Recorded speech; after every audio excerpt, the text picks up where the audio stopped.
Hey Trinity, I hope you're doing well as we're trying to do our best with this social distancing, as we're trying to do our best to keep those who are most vulnerable in our community safe from this virus. And I hope that you two are not just too consumed with dread, consumed with worry, and that you've been able to find some time to find God in this place and in this time. I was thinking about this social quarantining that we needed to do, and I was trying to think of what stories could we go to in the Bible that sort of talk and think about, that we could use and think about as a quarantine. And so the one story that came to mind is from Genesis, and it's from chapters 6, 7, and 8 of Genesis, and I want to read those to you now. We're going to start in chapter 6 of Genesis, the 5th verse. The Lord saw that humanity had become thoroughly evil on the earth, and that every idea their minds thought up was always completely evil. The Lord regretted making human beings on the earth, and he was heartbroken. And so the Lord said, I will wipe off the land, the human race that I've created, from human beings to livestock to the crawling things to the birds in the skies, because I regret I ever made them. But as for Noah, the Lord approved of him. These were Noah's descendants in his generation. Noah was a moral and exemplary man. He walked with God, and Noah had 3 sons, Shem, Ham, and Japheth. In God's sight, the earth had become corrupt and was filled with violence. And God saw that the earth was corrupt because all creatures behaved corruptly on the earth.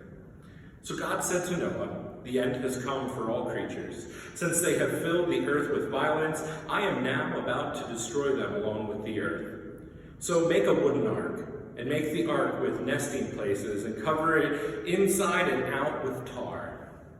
This is how you should make it: 450 feet long, 75 feet wide, and 45 feet high. Make a roof for the ark and complete it 1 foot from the top. Put a door in its side, and in the hold below make 2nd and 3rd decks. I'm now bringing the floodwaters over the earth to destroy everything under the sky that breathes, everything on the earth that is about to take its last breath. But I will set up my covenant with you, Noah. You will go into the ark together with your sons and your wife and your sons' wives. From all living things, from all creatures, you are to bring a pair, male and female, into the ark to keep with you and to keep them alive. From each kind of bird and from every kind of livestock and from every kind of everything that crawls on the ground, a pair from each will go in with you and stay alive. Take some of every kind of food and stow it as food for you and for the animals. And Noah did everything exactly as God had commanded him. The Lord said to Noah, go into the ark with your whole household, because among this generation I've seen that you are a moral man.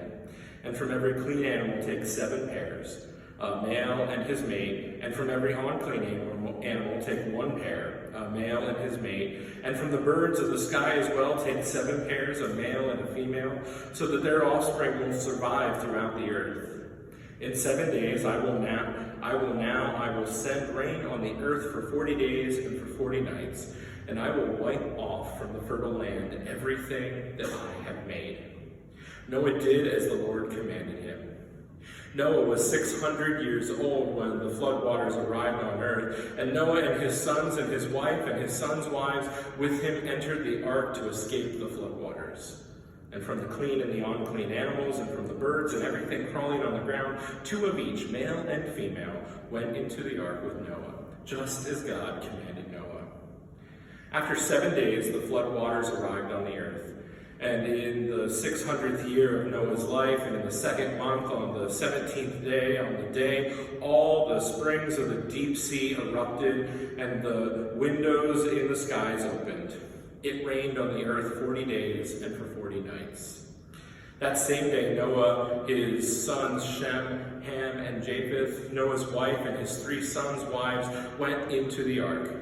And they of every kind of animal, every kind of livestock, everything that crawls on the ground, and every kind of bird, they came to Noah and they entered the ark. 2 of every creature that breathes, male and female, of every creature went in, just as God had commanded him.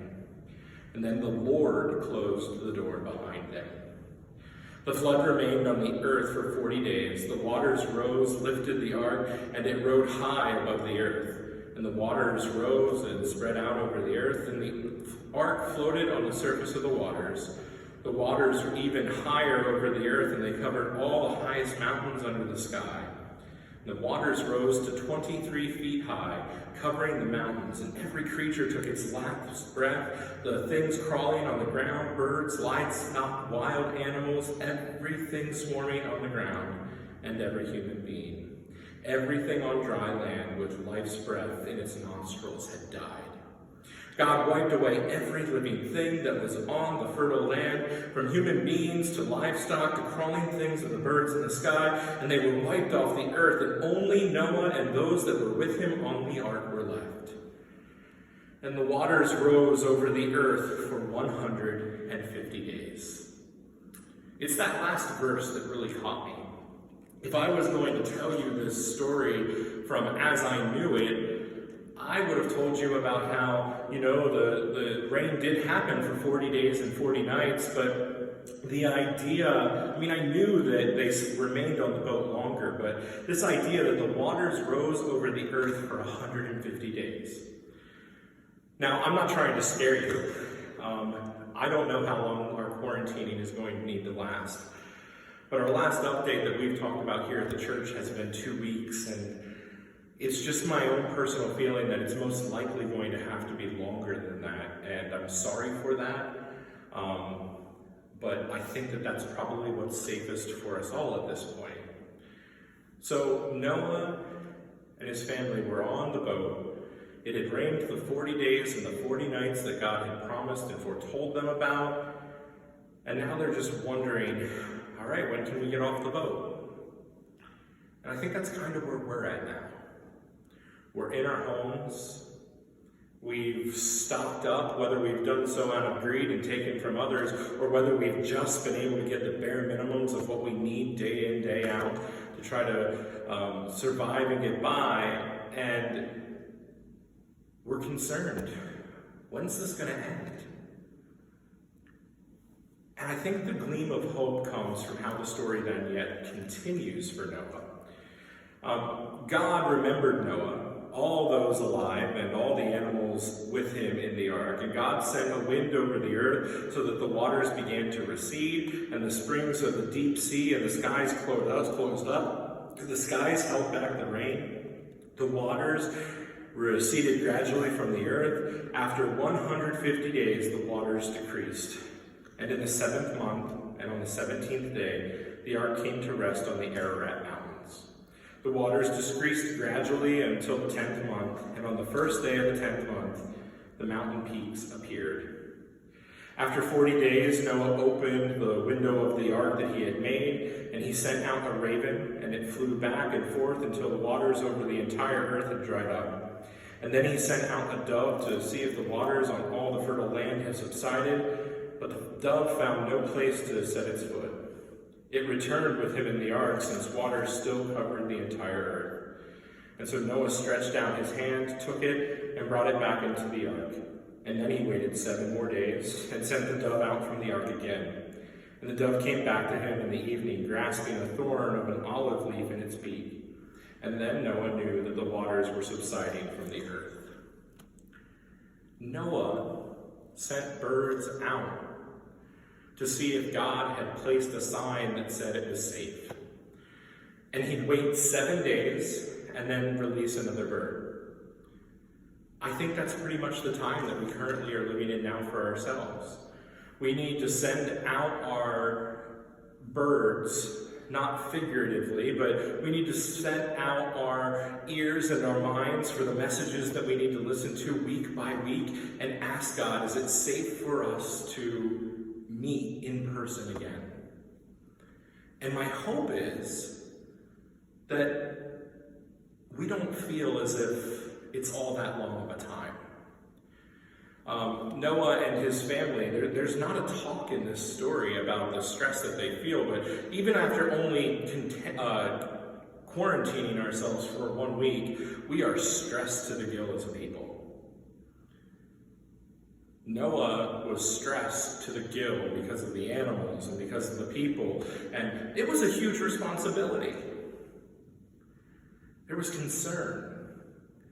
But Noah reached out to God. He looked for God's wisdom to tell them when they could go on quarantine. And as a church, it's my prayer that we do that. I hope that you're doing that. And you might say to me, hey, you know what? I was praying to this and God told me this. And you might send that to me as a message that I might consider that.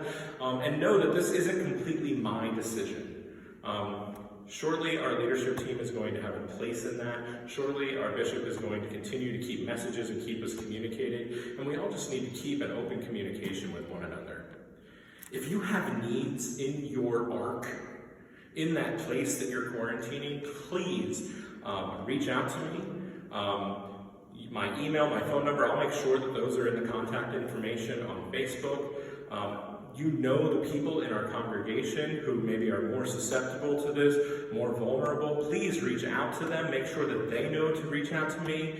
I'm happy to talk on the telephone with people. I'm happy to do different things. We're working on some activity sheets that later next week we're going to be sending out to some of our homebound individuals, just so that they have some things to know and so that they know that we're thinking about them and that we love them.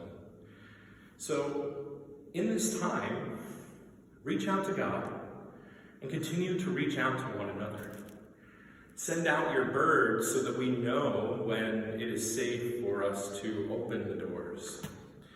The other thing that I think is just so important that we often overlook from this story of Noah in the Bible is that God is the one that closes the door of the ark at the beginning of the story. Now, I've read commentaries that tell us that, God closes the door of the ark from the outside, so Noah wouldn't have had a way to do that. Or I've also read where, God closes the door of the ark as the waters lift off and the boat comes off the ground, because on the other side of that door, Noah would have seen that destruction and that devastation, and that was something that Noah wasn't to see. But God closed the door. Folks, I know that it feels as if we're not in control in this situation and as if decisions are being made for us, whether it's coming from government or whether it's coming from leaders in our church or whether it's coming from our bosses and our people. But I am telling you, God has closed us in on ourselves. He's closed us in on ourselves so that we can turn to Him in this time. So find your ark in your house. Find that holy place and see what it is that God's calling you to take care of. Find your spiritual life with God. Send out those birds so that you might see the blessings that God has in your life. I am praying and hoping that in the coming days we'll be able to see each other soon again. But until that time, this is how we will connect. Again, I'm available in the best ways that I know that I can be available at this time. So please do reach out to me. I'd love to hear from you. If you're just in need of a conversation, allow me to be that. If you've got others in the community, in the congregation that you'd prefer to have a conversation with, that's great too. Have conversations with them, but we cannot forget who we are as a church and forget the person that sits next to us on Sunday morning and forget the people who are actually our neighbors in our community. Reach out to one another. Know that we can take care of one each other. God told us to take care, or told Noah to take care of all the creatures that are on the ark. Our ark is our community. Our ark is our world at this time. The church doors are closed so that we don't infect one another and that we can take care of one another, but that doesn't end the church. The church continues to happen because the church is the people. I know you as a people. You are a wonderful church. Reach out to one another, connect with one another, love on one another. I pray that in this time, and I look forward on Sunday morning. We will post church. I'm going to record that church service and not do it live because I'm concerned about technical issues that might happen with every church in the nation choosing to try to live stream church at the same time. And so we're going to go ahead and we're going to record it and we're going to post that. So when you wake up Sunday morning, it shouldn't matter what time you wake up. You should be able to enjoy church when you want to at your need. But that will be recorded, and I'm looking forward to that church service. We're going to be talking about Jesus healing the blind man so that he might be able to see, but we're also going to be talking about how in this time that we're currently in, how what we're so afraid of and what we're taking means to protect ourselves from is something that we can't see, and how we have hope in something that sometimes we can't see. God has to heal our blindness. So go and know that God is with you in your ark. No matter how many days it's going to take for these coronavirus flood waters to fall, it'll be what it is because God is taking care of it. God is thinking of us. He knows that we are here, and he loves us so much that his hand is in this with us.